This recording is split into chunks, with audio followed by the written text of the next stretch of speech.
How's it going? This is Chris with the Zipper Podcast. Today we have owner of Joint Flow, Nick Countryman, on the podcast today. Nick, thanks for joining us. It's a pleasure to be here.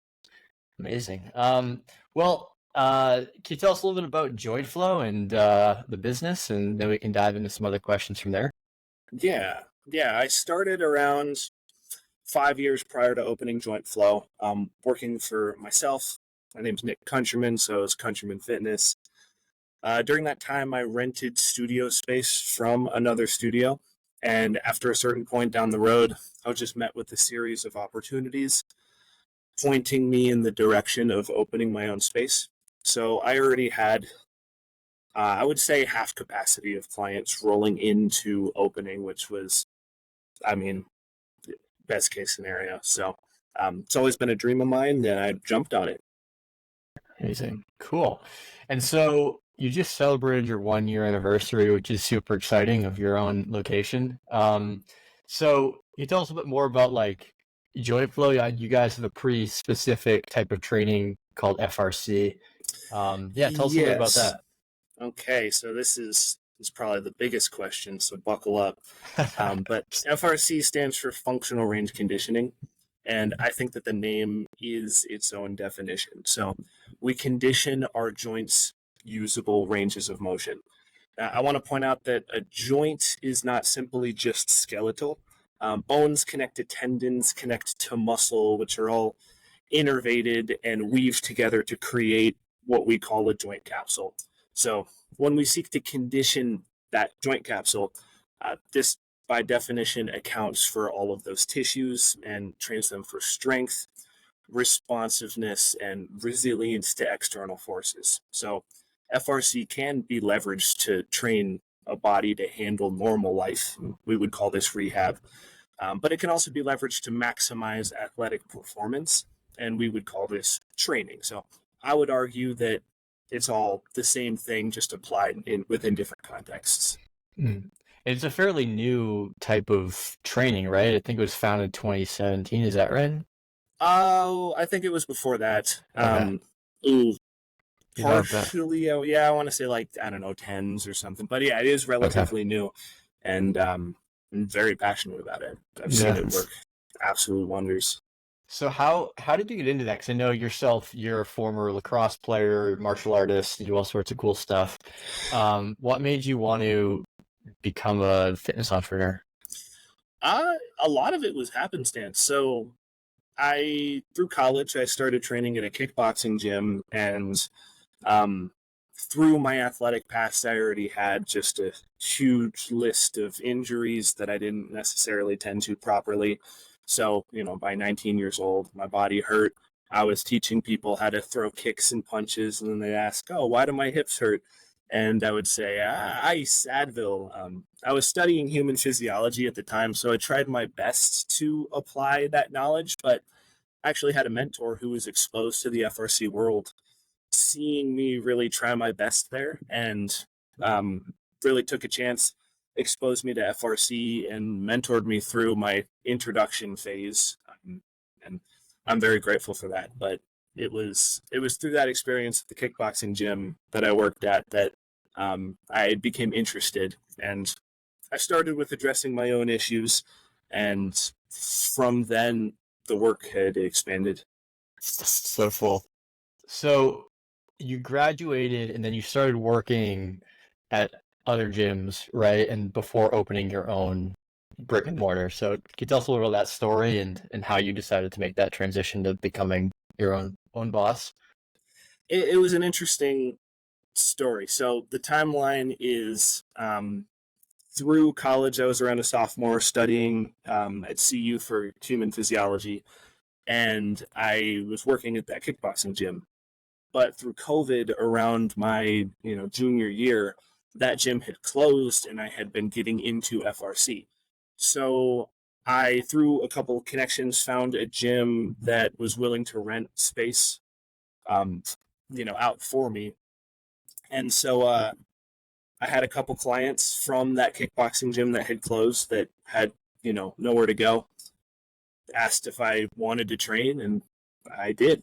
And from then I I worked at one gym, and then that gym had closed because of COVID too. So then I bounced over to um, a studio owned by two companies, a physical therapy clinic and I would say functional training, or functional trainers who also work there. And the functional trainers allowed me to rent space from them when they weren't there. And that just logistically worked with school, and all of that fueled itself. So I was studying human phys, and that fueled my interest for FRC, which fueled my interest for entrepreneurship, which also made me want to study harder, and it just snowballed. So, So yeah. to answer the question too, yeah, it was about a year. It was about a year after I had graduated, and I was building up my client base. And because of some leasing turnover with those two companies working out of that space, I was effectively kicked out.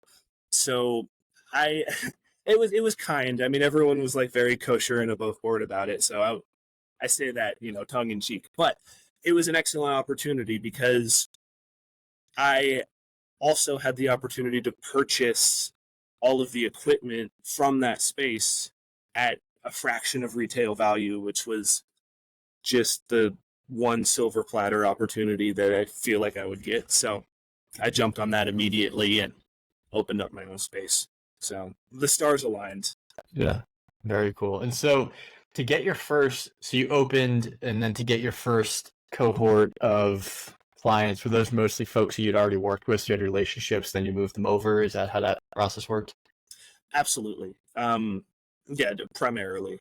And then first organic clients that came after Joint Flow's opening were through classes at first, and then word of mouth had grown for personal clients as well. But that's pretty cool. And so how do you think about classes? Going to do classes, you do personal training. How do you think about balancing those two together? And any advice for anybody else who might be considering opening a gym around how to like think about their different products and services that they offer? Um, I've found that classes are a really good means of bringing people in at a lower commitment. The Mm. barrier to entry is a lot lower, so there's less of a screening process. So for my personal work, of course, there's a large screening process. Takes a little bit to figure out the machine that I'm working with, and from then, progressions are really refined. However, with classes, you could take people through the same progressions and kind of lower the bar to the median. Mm. And that's a great opportunity to get people on board with your philosophies if you're trying to infuse anything new into your classes. So, Makes a lot of sense. So it's almost to your point, it's a lower barrier of entry. So someone that doesn't have to book a, X dollar personal training session, that can come in with a friend, and then from there they get to know you a little bit, get to learn more about the philosophy, and then helps with conversion. indeed. And classes solidify community. So I found that people are lingering longer after a Mm. year of going to classes, which I find to be a great thing. I Yeah. want people to be talking and hanging out and excited about the work and, the benefit that they find in it. So I think that classes really open the doors to expanding your community. Have you found any other strategies to be helpful around the community side to get people to engage with each other and to make friends they might otherwise not have met outside of the class or outside of the facility? Yeah, I find that finding common goals. So a lot of people have their unique flavor of a common goal. But if you find that common goal and really start to reinforce that outside of the Mm. gym, for instance, I have a postural awareness group chat where I'll Oh, just cool. send the word posture with the exclamation mark, or even a picture of me Reminds looking me. very exaggerated with Yeah. my posture to remind them of all of the nuance. And what that has done is reinforced really just thinking about these things, outside of the gym. There's, if you're in the gym for an hour a day, there's still 23 hours of the day where you're not training and reinforcing proper posture. So a little bit goes a long way with trying to be a part of people's lives. Very cool. And so coming up on your 1 year mark, what have been some lessons that you've learned, or maybe some things that you would change? You could go back in time and start fresh. It sounds cliche to say, but it would be difficult to say if there's anything I would have changed, just because even the failures that I've had teach me just as much as the successes. And so um, I'll hold strong with that answer and say that this is such a multifaceted process that, you know, if I were to go back in time and unlearn lessons, I would feel like that would be detrimental, Yeah. almost more so than the mistake itself, if that makes sense. Yeah, that's a theme that I hear a lot. It's just you got to go do it, and you got to figure it out after you make the mistakes versus having you're hesitating. You know, this has to be perfect before I go and do it. You know.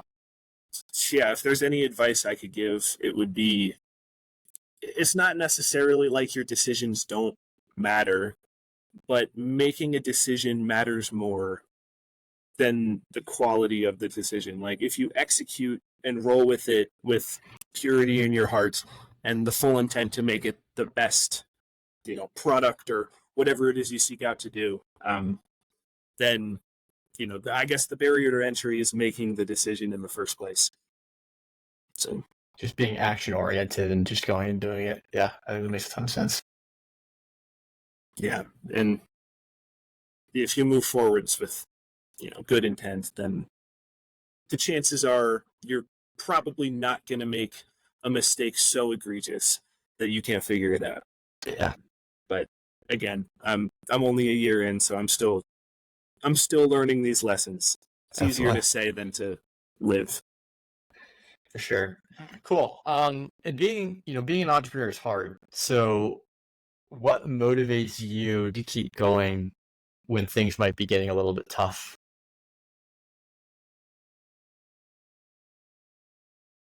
I don't know if this is a good strategy, but I've separated my practice, the work that I do with people, from the business side and compliance and all of that structure.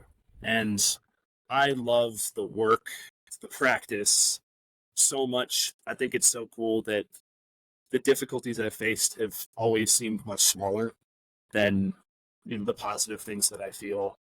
When my clients come to me and they tell me examples in their life where, you know, the concepts I teach were applied.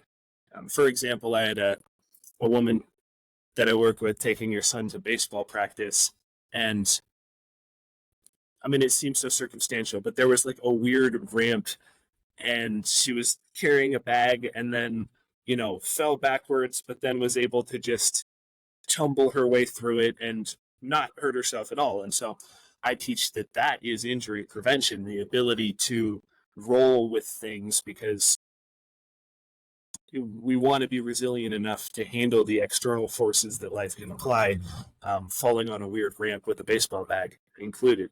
And so it's for her to come back to me and say, oh my God, I get it. It works. Like I know all the ankle drills that we did to make this something that didn't hurt me. And those little nuggets of excitement have absolutely made it all worth it. So great. Amazing. Um, cool. Well, any last piece of advice you might have for folks who might be early on in their fitness entrepreneurship journey, their gym ownership journey, longevity entrepreneurship journey, things that you recommend to think about? I would say welcome. It's the best industry, I think. I would also say it can be an intimidating space, but I truly have come to believe that it's only just because there's a lot of really excited people about their work. And so as long as you stay excited and continue to strive for that excitement and experimentation, there's no reason to be intimidated, and just put your stuff out there. Amazing. Cool. Well, Nick Countryman, owner of Joint Flow, where can folks find more information about you and FRC and some of the things that you help other folks with? So Facebook, Instagram, jointflow.co is my handle. That's my professional. You can follow me at Nick Countryman. as well on Instagram if you want to follow my personal fitness endeavors. Also, www.jointflow.co is kind of my main body of work if you want to see blog posts or just check out the happenings of the local business itself. Yeah, and he has a lot of really cool, quick plug for Nick, he has a lot of really cool virtual programs as well for longevity and for,